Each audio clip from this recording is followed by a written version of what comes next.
After a long time had passed, and the Lord had given Israel rest from all their enemies around them, Joshua, by then a very old man, summoned all Israel, their elders, leaders, judges, and officials, and said to them, I am very old. You yourselves have seen everything the Lord your God has done to all these nations for your sake. It was the Lord your God who fought for you. Remember how I have allotted, as an inheritance for your tribes, all the land of the nations that remain, the nations I conquered, between the Jordan and the Mediterranean Sea in the west.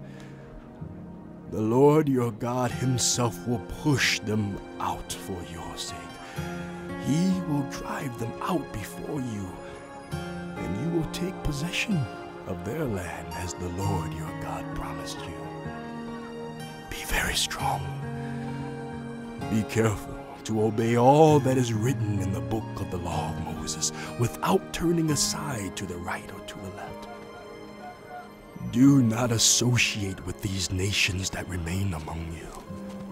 Do not invoke the names of their gods or swear by them. You must not serve them or bow down to them. But you are to hold fast to the Lord your God as you have until now. The Lord has driven out before you great and powerful nations. To this day no one has been able to withstand you. One of you routs 1,000 because the Lord your God fights for you, just as he promised. So be very careful to love the Lord your God.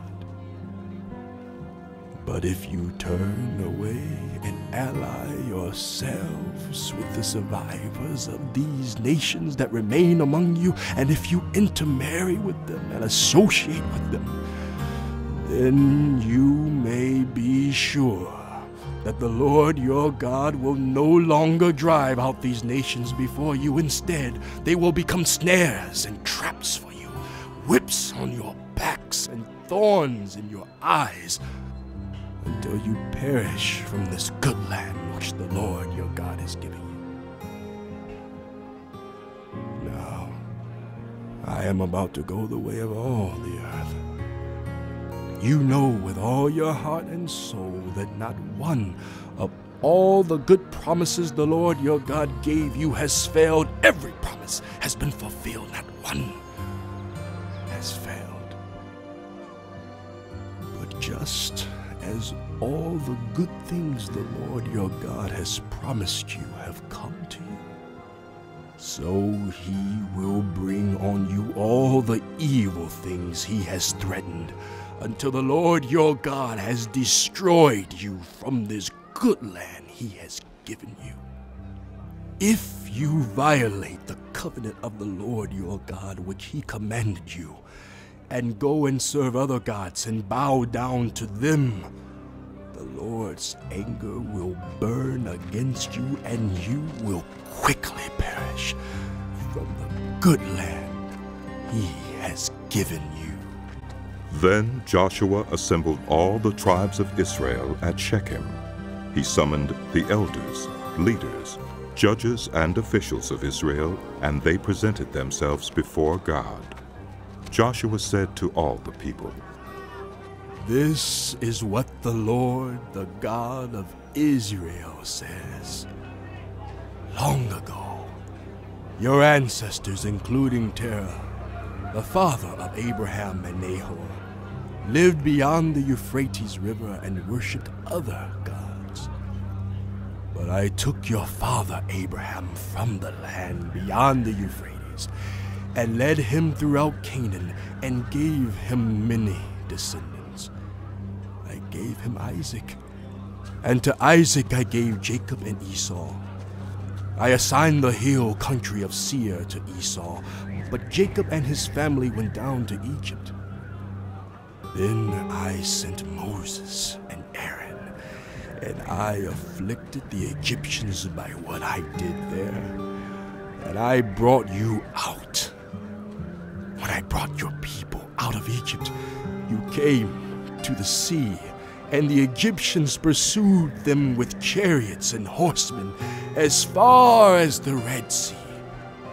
But they cried to the Lord for help, and he put darkness between you and the Egyptians. He brought the sea over them and covered them. You saw with your own eyes what I did to the Egyptians. Then you lived in the wilderness for a long time. I brought you to the land of the Amorites who lived east of the Jordan. They fought against you, but I gave them into your hands. I destroyed them from before you, and you took possession of their land. When Balak, son of Zippor, the king of Moab, prepared to fight against Israel, he sent for Balaam, son of Beor, to put a curse on you. But I would not listen to Balaam, so he blessed you again and again, and I delivered you out of his hand. Then you crossed the Jordan and came to Jericho. The citizens of Jericho fought against you, as did also the Amorites, Perizzites, Canaanites, Hittites, Girgashites, Hivites, and Jebusites. But I gave them into your hands. I sent the hornet ahead of you, which drove them out before you, also the 2 Amorite kings. You did not do it with your own sword and bow, so I gave you a land on which you did not toil, and cities you did not build, and you live in them, and eat from vineyards and olive groves that you did not plant.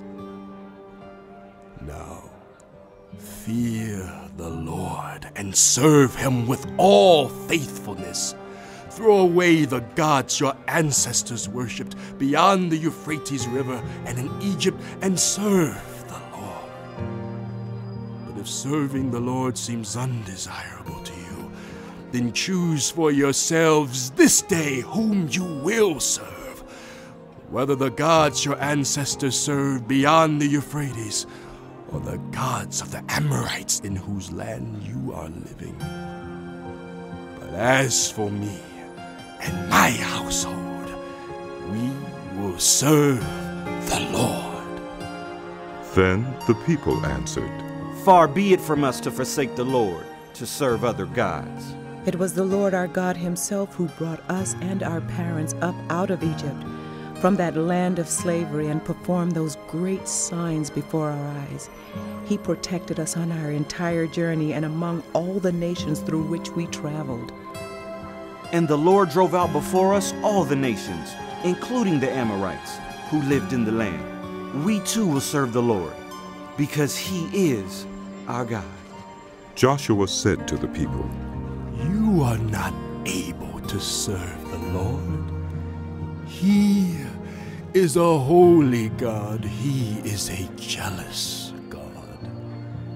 He will not forgive your rebellion and your sins. If you forsake the Lord and serve foreign gods, he will turn and bring disaster on you and make an end of you after he has been good to you. But the people said to Joshua, No, we will serve the Lord. Then Joshua said, You are witnesses against yourselves that you have chosen to serve the Lord. Yes, we are witnesses. Yes. They replied. Now then, Said Joshua, throw away the foreign gods that are among you, and yield your hearts to the Lord, the God of Israel. And the people said to Joshua, We will serve the Lord our God and obey him. On that day Joshua made a covenant for the people, and there at Shechem he reaffirmed for them decrees and laws. And Joshua recorded these things in the book of the law of God. Then he took a large stone and set it up there under the oak, near the holy place of the Lord, See, he said to all the people, this stone will be a witness against us. It has heard all the words the Lord has said to us. It will be a witness against you if you are untrue to your God. Then Joshua dismissed the people, each to their own inheritance. After these things, Joshua, son of Nun, the servant of the Lord, died at the age of 110, and they buried him in the land of his inheritance at Timnath-Serah in the hill country of Ephraim, north of Mount Gaash. Israel served the Lord throughout the lifetime of Joshua and of the elders who outlived him and who had experienced everything the Lord had done for Israel. And Joseph's bones, which the Israelites had brought up from Egypt, were buried at Shechem in the tract of land that Jacob bought for 100 pieces of silver from the sons of Hamor, the father of Shechem. This became the inheritance of Joseph's descendants. And Eleazar, son of Aaron, died and was buried at Gibeah, which had been allotted to his son Phinehas, in the hill country of Ephraim.